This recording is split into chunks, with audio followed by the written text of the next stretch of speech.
आज हम लोग इंडेफिनिट इंटीग्रेशन के मेथड ऑफ सब्स्टिट्यूशन के सेकंड वीडियो लेक्चर में आ गए हैं।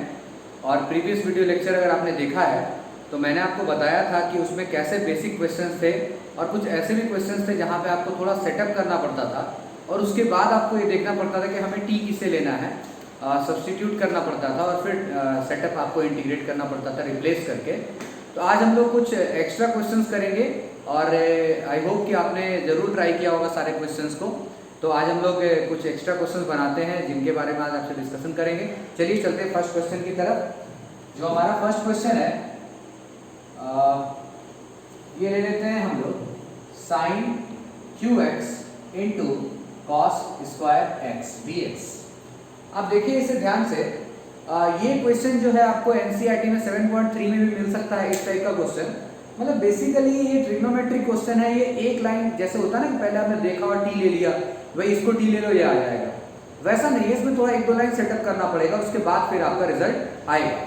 तो आप देखिए यहाँ पे कि sin qx into cos square x है ना, तो यहाँ पर हमने क्या किया, हम ये सोच रहे हैं कि अगर हम sin x को t लेते हैं तो cos x आएगा, अगर हम cos x को t लेते हैं तो माइनस sin x आएगा।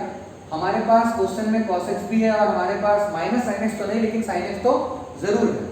तो अगर हमारे पास sin x है तो फिर हम sin x को भी dx के साथ एक बार यूज कर सकते हैं या cos x को भी एक बार dx के साथ यूज कर सकते हैं। लेकिन अगर आपने ऐसे क्वेश्चन में मान लीजिए इस क्वेश्चन में आपने क्या किया कि आपने एक cos x को dx के साथ यूज कर दिया, आपने ये प्लान कर लिया कि भाई cos x के साथ हम एक एक्स्ट्रा cos x को किसके साथ यूज कर लेंगे, dx के साथ, और हम इसमें t किसको ले लेंगे, sin x को। तो अगर आप sin x को t ले लेंगे तो ये cos x dx तो आ जाएगा, है ना। लेकिन ये तो t में कन्वर्ट हो जाएगा, ये भी t में कन्वर्ट हो जाएगा। जब आप इसको t में कन्वर्ट करेंगे तो आ जाएगा root under 1 minus t square, क्योंकि cos x का formula root under 1 minus sin square x और sin x को आपने t माना होगा। तो फिर यहाँ पर आकर के क्वेश्चन फिर फंस जाएगा आपका। तो इसलिए ऐसे क्वेश्चन में आपको क्या करना है कि जिसका पावर ऑड है उसको आपको ब्रेक करना है, मतलब ऑड नहीं रहने देना है पावर, क्योंकि ऑड से ही दिक्कत है। अगर ऑड है तभी दिक्कत है, इवन रहेगा तो उसका फॉर्मूला हम लोग सेट करना जानते हैं। तो इसलिए मैं क्या कहूंगा, इस क्वेश्चन में हम लोग t किसको लेने वाले हैं, हम लोग t लेंगे cos x को और हम dx के साथ किसको सेपरेट करेंगे, sin x को। आप समझ पा रहे हैं इस क्वेश्चन में हमने sin x को t क्यों नहीं लिया, cos x को t क्यों लेने जा रहे हैं, ये रीजन आपको जानना बहुत जरूरी है। देखिए हमने sin स्क्वायर x लिखा, cos स्क्वायर x लिखा और यहाँ क्यूब है, एक sin x हमने किसके साथ लिख दिया, dx के साथ लिख दिया। ये प्लान करते हुए कि हम लोग cos x को t लेने वाले हैं, ठीक है। तो अगर आप इस क्वेश्चन में आप cos x को t लोगे, cos x को t लोगे तो ये t स्क्वायर हो जाएगा और इसकी वैल्यू आ जाएगी आपकी माइनस dt जो भी आने वाला है। तो फिर ये sin स्क्वायर x तो ऐसे ही रह जाएगा, इसे भी किसमें कन्वर्ट कर लो आप, cos में। तो क्या लिख सकते हैं इसको, 1 माइनस cos स्क्वायर x और यहाँ भी cos स्क्वायर x और यहाँ पर sin x dx। अब देखो कितना इजी क्वेश्चन हो गया। t किसको ले लिया जाए, let cos x equal to t, इसका डिफरेंशिएशन क्या होगा, माइनस sin x, यहाँ क्या आएगा dt बाई dx, जैसा कि आपको बताया है dx को इधर लाइए और माइनस साइन को उस तरफ भेजिए, क्या हो जाएगा, now i is equal to, replace करिए इन दोनों को मिला के क्या लिखना है, माइनस dt, तो उसको बाद में लिखेंगे, पहले इसको लिखते हैं 1 माइनस टी स्क्वायर, इसको हमने t लिया था, cos स्क्वायर x का भी टी स्क्वायर और इन दोनों को मिला के क्या लिखना, माइनस dt, माइनस बाहर dt अंदर, माइनस को आप चाहो तो अंदर डालो, t square minus 1 t square dt, multiply कर लो t to the power 4 dt minus t square dt, ये क्या बन जाएगा t to the power 5 by 5, ये बन जाएगा t क्यूब by 3 plus c। i is equal to t किसको माना हमने, cos to the power 5x bye 5 cos qx by 3 plus c, ये हो गया हमारा फाइनल आंसर। आई होप कि आप समझ गए होंगे कि इसमें हमने क्या प्लान रखा कि जिसका पावर आउट होगा उसी को ब्रेक करेंगे। नहीं करने से क्या दिक्कत आ रहा था वो भी मैंने आपको बताया, आप फटाफट इसका स्क्रीनशॉट ले लो, ओके।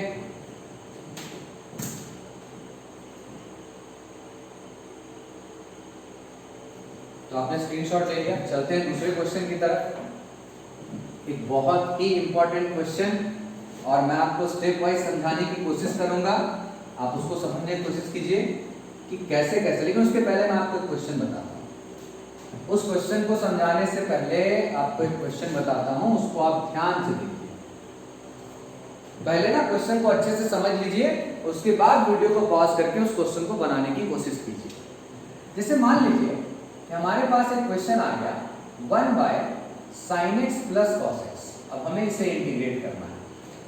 तो आपको तो पता है कि ये प्लस का साइन है, तो ये अलग अलग तो हो नहीं सकता, ब्रेक तो होगा नहीं, नीचे है तो अलजेब्रा अलाउ नहीं करता। तो हमने ये प्लान कर लिया। बहुत लोग अलग अलग तरीके के आइडियाज में लगाते हैं। कुछ लोग कहते हैं कि सर यहाँ पर sin square x minus plus cos square x लगा दो सर, उससे क्या होगा, अलग अलग होगा, कुछ कैंसिल होगा, कुछ बचेगा। तो भाई नीचे वाला ब्रेक कैसे होगा, नीचे वाला तो ब्रेक नहीं होगा, और हमें किसी भी तरीके से इसको सेटल डाउन करना है, तो वो फॉर्मेट तो लगेगा नहीं। तो आपको जब आपके दिमाग वेरियस आइडियाज आएंगे ना, तो इंटीग्रेशन ऐसा चीज है कि आपको अगला 2 लाइन समझ में आना चाहिए कि ये करेंगे तो इससे ये फायदा होगा। ओके, तो अगर आप ध्यान से देखोगे यहाँ पे, तो यहाँ पर कुछ ज्यादा फायदा होता हुआ नहीं दिख रहा, दूसरे लाइन के बाद क्वेश्चन अटक जाएगा। तो हमें कुछ ऐसा करना है कि क्वेश्चन आगे सॉल्व हो। हमने क्या किया, देखिए आप, हमने क्या किया, यहाँ पर √2 लगाया और अंदर में क्या लगाया, 1/√2। यहाँ पे लगाया 1/√2 और यहाँ हम क्या लिख दिए, dx। देखिए हमने √2 से मल्टीप्लाई किया, √2 से डिवाइड भी कर दिया। अब आप सोच रहे होंगे कि ये आपने क्यों किया। तो भाई मेरे ऐसा थोड़ी है कि तुम साइन और कॉस देखोगे उस समय tan 3x का फॉर्मूला याद करोगे। तुम इसको देखते हुए तुम sin c plus sin d याद करोगे, उससे कुछ फायदा होगा क्या। जिस फॉर्मेट से अगर आप साइन कॉस देख रहे हो तो उस समय साइन से रिलेटेड ही फॉर्मूला याद करो और उसी में से कुछ इंप्लीमेंट करने की कोशिश करो। अब यहाँ से आगे हम इसको 2 तरीके से सॉल्व कर सकते हैं। कैसे, आप सबको ये पता होगा।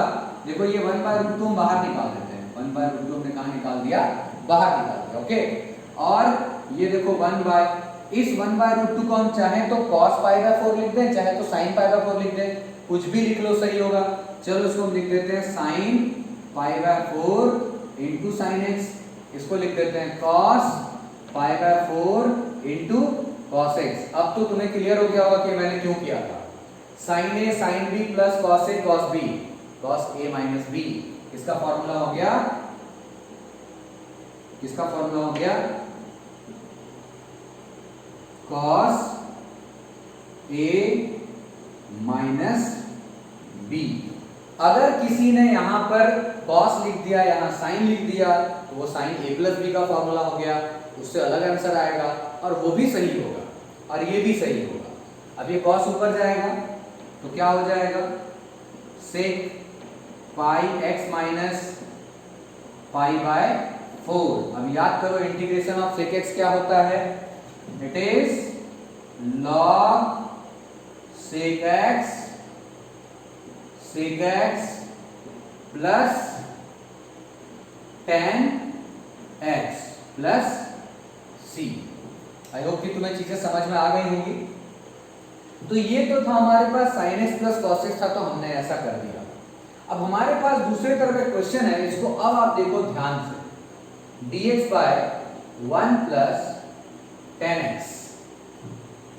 तो स्टार्ट इसको अगर हम सॉल्व करना करें तो क्या करेंगे, dx/1 plus sin x by cos x, है ना। और इसको जब सॉल्व करोगे तो ये cos x एलसीएम लेने पर यहां आएगा और कहां चला जाएगा, ऊपर। क्या लिख सकते हैं, cos x by cos x plus sin x dx। तो यहां तक तो कुछ खास बात नहीं थी। नेक्स्ट लाइन को बहुत ध्यान से समझना, मैं ब्रेक कर करके बताऊंगा। जैसे देखो यहां हमने लिखा cos x plus sin x, ठीक, और ये हमारा यहाँ पे dx। हाँ, अब देखो कि सबसे पहले अभी बगल में हमने जो क्वेश्चन बनाया इसलिए क्योंकि तुम ये समझ सको कि क्या ये फायदा हमें यहाँ हो सकता है। देखो इंटीग्रेशन में जब आप बहुत सारे क्वेश्चन बनाओगे और मल्टीपल टाइम्स बनाओगे ना, तो चीजें तुम्हें धीरे धीरे याद हो जाएंगी और याद रहना भी जरूरी है, ताकि वो आइडियाज तुम्हारे दिमाग में सेट हो जाए, तुम इसे कहीं पर भी यूज कर पाओ। ठीक है, तो तुम देखोगे कि यहाँ पर जो हमने किया था ये हम तब कर पाए थे जब ऊपर 1 था, लेकिन यहाँ ऊपर तो 1 नहीं है, cos x है। अगर मैं नीचे वाले को सेट भी कर दूं फिर ऊपर वाले cos x का क्या होगा, तो सोचोगे सर यहाँ भी cos, भाई तो यहाँ cos x माइनस π/4 है ना, ऊपर cos x है, सॉल्व तो हो नहीं पाएगा। तो फिर ऐसा तो कर ही नहीं सकते, ये नहीं कि ऐसा इसमें कर दिया तो यहाँ भी हो जाएगा। फिर हम क्या कर सकते हैं, देखो एक यहाँ पर हम काम क्या कर रहे हैं कि हमने जो देखा, एक पहला आइडिया लगाया कि हमने अपने तरफ से यहाँ sin x ऐड किया, ये सोचते हुए कि यहाँ प्लस sin x है तो ये सेपरेट होकर कैंसिल हो जाएगा। लेकिन आप अपने मन से अगर ऐड करोगे तो आपको सब्सट्रैक्ट भी करना पड़ेगा ताकि बैलेंस रहे, क्योंकि यहाँ तो सिर्फ cos x है ना, प्लस sin x करोगे तो माइनस sin x भी करना पड़ेगा। लेकिन ये हमने ये सोचते हुए किया कि अब अगर हम इसको अलग कर लें तो नेक्स्ट लाइन क्या होगा, cos x plus sin x by cos x plus sin x होगा, एंड उसके लिए क्या होगा, minus sin x by cos x plus sin x, ये होगा, और यहाँ क्या हो जाएगा dx। ठीक, ध्यान से समझो, वहां पे क्या हो जाएगा dx। अब ये वाला तो कैंसिल हो जाएगा, इसका इंटीग्रेशन भी बन जाएगा, क्योंकि ये 1 बन गया तो 1 का dx से मल्टीप्लाई करोगे, इंटीग्रेट करके x लिख दोगे। लेकिन यहाँ क्या प्रॉब्लम आ गई कि आसमान से गिरे खजूर पे अटके, मतलब cos से निकले sin पे अटके, तो फायदा क्या हुआ, फिर तो क्वेश्चन अटक गया। फिर सोचोगे सर फिर से प्लस माइनस करके बैलेंस कीजिए, तो ये सिलसिला तो चलता रहेगा। इसलिए हमें जो करना है वो इसी लाइन में करना है, यही सबसे इंपॉर्टेंट लाइन है। अब मैं तुमसे एक क्वेश्चन पूछता हूं, देखो सोच के बताना। अगर मैंने यहां लिखा है cos x minus sin x by cos x plus sin x, सोचो ये कैसे इंटीग्रेट हो सकता है। तो तुम कहोगे sir tan pi by 4 minus x लिख देंगे, इंटीग्रेट हो जाएगा, फॉर्मूला होता है, बिल्कुल सही। दूसरी तरफ एक तो तुम इसको इस तरीके से इंटीग्रेट कर ही सकते हो, दूसरी तरफ ये भी बात है कि तुम अगर चाहो तो इस नीचे वाले को t ले लो, क्योंकि sin x का डिफरेंशिएशन cos x और cos x का डिफरेंशिएशन माइनस sin x बन जाएगा सब्स्टिट्यूशन से भी। तो मतलब ये इंटीग्रेशन अगर तुम्हें मिला होता तो तुम तुरंत बना देते इसको। तो जब आप ऐसे इंटीग्रेशंस को बनाने के लिए आइडिया स्टोर कर लेते हो, तभी आप ऐसे क्वेश्चंस में हाथ लगा पाओगे, क्योंकि आपको याद रहेगा कि ऐसा आएगा तो ये हम कर सकते हैं, और उसी फायदे को देखते हुए हमने यहाँ पर कुछ अपने तरफ से इंप्लीमेंट किया। तो मैं क्या कह रहा हूँ कि अगर ये क्वेश्चन ऐसा कहीं पे आ जाए तो बना देंगे। अगर मान लो कि यहाँ पर प्लस आता हो और यहाँ पे माइनस आता हो, तब सोचो, अगर यहाँ प्लस आता हो यहाँ माइनस आता हो तब भी बना देंगे हम। कैसे, तो माइनस कॉमन ले लेंगे ऊपर से, फिर फॉर्मूला सेट हो जाएगा। तो इसका मतलब है कम से कम पहले साइन और कॉस दोनों आए तो साथ में, तभी तो हम ऐसा कर पाएंगे। तो यहाँ पर हम देख क्या रहे हैं कि cos x plus sin x है। अब देखो cos x plus sin x को डिफरेंशिएट करने पे क्या आता है, cos x minus sin x। जब इसको डिफरेंशिएट करोगे तो क्या आएगा, cos x minus sin x। तो इसलिए माइनस sin x तो हमारे पास है, हमने एक्स्ट्रा क्या लगा दिया अपनी तरफ से, cos x लगा दिया। ठीक है, अब ये जो cos x तुमने अपनी मर्जी से हमने लगा दिया, तो इसको बैलेंस भी करेंगे। तुम देखो ध्यान से, ये sin x और माइनस sin x तो बैलेंस्ड है, ये cos x और cos x मिलेगा तो क्या बनाएगा, 2 cos x, क्या बनाएगा 2 cos x। बैलेंस करने के लिए हमने बाहर क्या लगा दिया, 1/2। हर बात के पीछे रीजन है, वापस से रिपीट करके देखना कि पहले हमने प्लस sin x देखा इसलिए प्लस sin x लगाया, और बैलेंस करने के लिए माइनस sin x। लेकिन जब अगले लाइन पे आए तो पता चला कि ये तो बन जाएगा, ये नहीं बन पाएगा, इसलिए फिर हमने सोचा कि जो करना अब यही सेटिंग करना। तो एक cos x पहले से था और ऐसे आइडियाज हमारे पास हैं, तो हमने क्या किया कि एक cos x और ऐड कर दिया ताकि ये वाला इंटीग्रेशन भी हमारा बन जाए। अब देखो कैसे होगा कि ये जो cos x minus sin x है, इसको मैं यहाँ लिख रहा हूँ प्लस, और यहाँ लिख रहा हूँ cos x, और माइनस में क्या लिख दिया sin x। अब तो बन जाएगा, तो अब ये भी इंटीग्रेशन बन जाएगा, ये भी बन जाएगा। समझ रहे हो बात को, दोनों ही हमारा क्वेश्चन अब बन जाएगा। लेकिन जब आपने cos x को ऐड किया तो बैलेंस करने के लिए बाहर क्या लगा दिया, 1/2। तो 1/2 लगाने से cos x plus cos x जो 2 cos x आता वो भी बैलेंस, और ये तो हमने बैलेंस कर ही रखा है। अब ये इंटीग्रेशन आसानी से हमारा बनने वाला है। तो अभी यही चीज है कि आपको क्या है ना, ऐसे क्वेश्चंस को पहले थोड़ा प्रैक्टिस करोगे 2-3 बार, और नए क्वेश्चन एक्सरसाइज 7.2 क्वेश्चन नंबर 32-33 जब ये बनाओगे ना तो ऐसे ही क्वेश्चंस है, बस कभी 10 की जगह पर कॉट है और कभी प्लस की जगह पर माइनस है। तो ऐसे ही बनाने की कोशिश करना, और इसके आगे क्या होगा फिर वो भी मैं तुम्हें थोड़ा बता ही देता हूँ। इस बात का भी थोड़ा ध्यान रखो। किस बात का ध्यान रखो कि हाफ ये वाला अपना dx आ गया, और यहाँ पे cos x minus sin x by cos x plus sin x dx। ठीक है, ये dx का इंटीग्रेशन क्या आएगा x, और इस इंटीग्रेशन को हमने क्या मान लिया, I1। क्या मान लिया, I1, और इसे बना दिया इक्वेशन 1। अब एक दो बात बोल रहा हूं, ध्यान से सुनना। I1 को अलग से बनाओ पूरे फॉर्मेट के साथ, जो रिजल्ट आए उसमें कांस्टेंट जब C लगाते हो उसकी जगह पे C1 लगाओ, क्योंकि तुमने I1 बनाया। और जब उस वैल्यू को उठा के इक्वेशन 1 में डालो कि फ्रॉम इक्वेशन 1 या putting the value of I1 in equation 1, तो फाइनल आंसर में तुम लिखो C। क्यों लिखो वो भी समझते हैं। अगर तुमने इसको बनाया तो तुमने इसके लिए कांस्टेंट यूज किया C1, लेकिन जब तुम इसमें आके वैल्यू डालोगे तब इस इंटीग्रेशन का भी तो कांस्टेंट होगा, वो कांस्टेंट जो कि नहीं दिख रहा है और जो C1 है, दोनों मिलकर के बाहर क्या खड़ा हो जाएगा, C। तब C कहां लिखोगे, बिल्कुल बाहर। समझ आ रही बात कि I1 बनाना उसमें C1 लिखना, लेकिन जब वैल्यू उठा के इक्वेशन 1 में डालोगे तो वहां क्या लिखना, C। ठीक है, तो ये इसके आगे तुम खुद बनाओ, इसको T लेना, सॉल्व करना वगैरह वो हम नहीं बना रहे हैं। ठीक है, तो इस टाइप के जो क्वेश्चंस हैं मैंने तुमको बताया कि देखो कैसे कैसे क्वेश्चंस आ सकते हैं।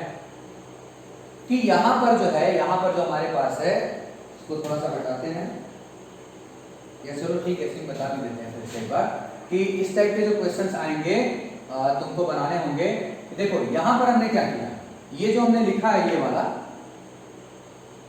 ये जो 1/√2 लिखा है, 1/√2 क्यों लगाया, इसके पीछे क्या रीजन था, तो इसके लिए थोड़ा फॉर्मूला याद आना चाहिए।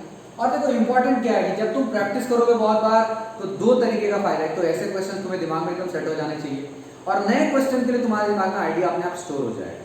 ठीक वैसे ही जैसे हम शुरुआत में बाइक चलाते हैं और क्लच छोड़ते हैं ना, तो पहले दिन आप उस तरीके से क्लच नहीं छोड़ पाते, थोड़ा झटका लगता है, और धीरे धीरे जब आप बाइक रेगुलर चलाते हो तब तो फिर एकदम आप हवा में गाड़ी चलाते हो और जैसे कोई गड्ढा वड्ढा आता है एकदम कट करके निकल जाते हो। तो इंटीग्रेशन के साथ भी वैसा ही, जितना ज्यादा प्रैक्टिस उतना ही ज्यादा स्मूथ चलेगा।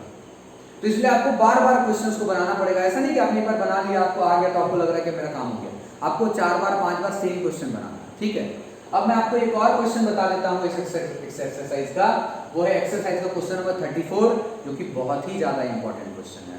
एग्जाम्पल में और एक क्वेश्चन है sin x divided by sin x plus a, तो वहां आप x प्लस a को जैसे ही t लोगे पूरा सेटिंग हो जाएगा। ठीक है, तो ऐसे क्वेश्चंस तो तुम बनाना। एक और क्वेश्चन तुमको बता देते हैं, वो भी बहुत इंपॉर्टेंट है, इस तरीके का थोड़ा सा कॉम्प्लिकेटेड है, तो उसके बारे में बात कर ही लेते हैं।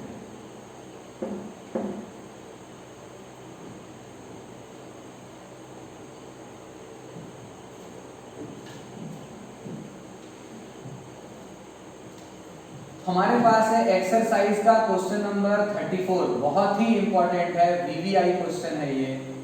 √10x by sin x into cos x, ये क्वेश्चन है। ठीक, अब देखो √10x by sin x into cos x है, तो जनरली हम लोगों का जो हैबिट था वो है कि tan को हम sin बाय cos बनाते हैं।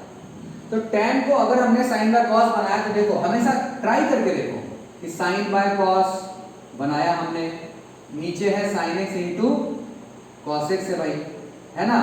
अगर देखोगे ध्यान से तो ये वाला यहाँ पे आएगा, ये वाला यहाँ पे आएगा ना, समझ पा रहे हो बात को, कैसे ये कैंसिल करेगा इसको कि नहीं करेगा, इसने इसको कैंसिल कर दिया और ये दोनों साथ में मल्टीप्लाई हो जाएंगे, तो आएगा √sin x और cos to the power 3/2x। बस यहीं पर क्वेश्चन आकर रुक गया, इसके आगे कोई सॉल्विंग हो ही नहीं पा रही।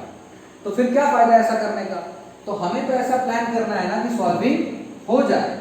तो जब बात साइन और कॉस में नहीं सेट हो पाया, जैसा कि हमारा पुराना आदत है हम लोगों का कि हम तुरंत साइन और कॉस में जाते हैं, तो फिर हम दूसरा आइडिया लगाने का सोच रहे हैं कि किसी तरीके से हम इसको भी tan में कन्वर्ट करें। और क्या कर सकते हैं, देखो ये बात समझो, जरूरी नहीं कि हम जो कर रहे हैं वही तुम्हें भी करना है, तुम अपने भी आइडियाज लगा सकते हो। ठीक है, ये तो हमारे पास जो जेन्युइन आइडियाज है उसको लगा के हम बना रहे हैं, और नए नए आइडियाज आते रहते हैं दिमाग में, तुम्हारे भी दिमाग में आएंगे, लेकिन उसके लिए तुम्हें क्या करना पड़ेगा, प्रैक्टिस। और सोचो कि हम और क्या कर सकते हैं अपनी तरफ से। तो मैंने क्या किया यहाँ पर, dividing by cos square x in numerator and denominator. अब सवाल है कि cos स्क्वायर x क्यों लगाया, cos स्क्वायर x इसलिए लगाया क्योंकि अगर हम यहाँ नीचे एक cos लगाते तो वो cos इस cos से कैंसिल हो जाता, तो क्या sin tan बन पाता, नहीं। इसलिए हमने कितना cos से डिवाइड करने का प्लान किया, 2 cos से, ताकि एक cos कैंसिल भी हो जाए तो दूसरा cos sin के नीचे बच जाए और क्या बन जाए, tan। तो अगर हम डिवाइड करेंगे नीचे, तो हमने नीचे का प्लान किया sin बाय cos, और यहाँ क्या लगाने का प्लान किया, cos स्क्वायर x। तो डेफिनेटली ऊपर भी डिवाइड करना पड़ेगा cos स्क्वायर x से, और यहाँ क्या है, dx है ना। अब देखो क्वेश्चन बनते देरी नहीं लगेगी। tan x, ये cos ऊपर भेजो क्या बन जाएगा sec स्क्वायर x। अब देखो ये इसको एक बार कैंसिल कर दिया, sin बाय cos क्या हो गया tan x हो गया, dx है, ये इसको कैंसिल करेगा क्या लगेगा रूट। अब बोलो क्या करना है, कुछ नहीं करना है, अब tan x को क्या ले लेना है t, आगे मैं नहीं बनाना, t लो, डिफरेंशिएट करो, सेट करो, इंटीग्रेट करो, रिजल्ट लेके आओ। तो ये ऐसे क्वेश्चंस बहुत ही इंपॉर्टेंट है जहां पे तुमको अपने तरफ से आइडिया। देखो अभी क्या है कि अभी तुमने कुछ क्वेश्चन ऐसे बनाए, धीरे धीरे इनका लेवल बढ़ेगा, इसलिए बता रहे हैं बार बार कि मल्टीपल टाइम्स रिवीजन बहुत जरूरी है। 2 बार 4 बार 10 बार बनाओ एक ही चीज को, ताकि वो चीजें तुम्हारे दिमाग में सेट हो जाए, तुमको याद हो जाए, ठीक है। तो अगर 7.2 में और भी कोई डाउट रहा तो हम लोग उसको लाइव सेशन में डिस्कस करेंगे। अभी जो 3-4 क्वेश्चन बताने का था मेरे को, मैंने तुम्हें बता दिया क्योंकि ये सारे इंपॉर्टेंट क्वेश्चन थे। और भी एक इंपॉर्टेंट है, मतलब वो sin x by sin x plus a, तो ये समझ जाओ यहाँ पे भाई कि x प्लस a को हमें क्या लेना पड़ेगा, t लेना पड़ेगा, बिकॉज साइन तो ले नहीं सकते ना, क्योंकि साइन को लेंगे तो cos आएगा, cos तो क्वेश्चन में है ही नहीं। फिर तुम उसका वैल्यू निकालो, बिठाओ, ऊपर हो जाएगा x प्लस a को t लोगे तो x की वैल्यू आएगी t माइनस a, उसको sin a minus b break करो, इंटीग्रेट करो। अगर फिर भी डाउट लगा तो लाइव सेशन में हम लोग इन डाउट्स पर डिस्कशन कर लेंगे। ओके, तो हम लोग नए वीडियो लेक्चर में जब मिलेंगे तो ट्रिग्नोमेट्रिक इंटीग्रेशन ही बनाएंगे, अलग अलग टाइप के, पहले बेसिक बताएंगे, फिर तुमको 2-4 एक्स्ट्रा क्वेश्चन बताएंगे। मिलते हैं अगले वीडियो लेक्चर में। Okay, thank you.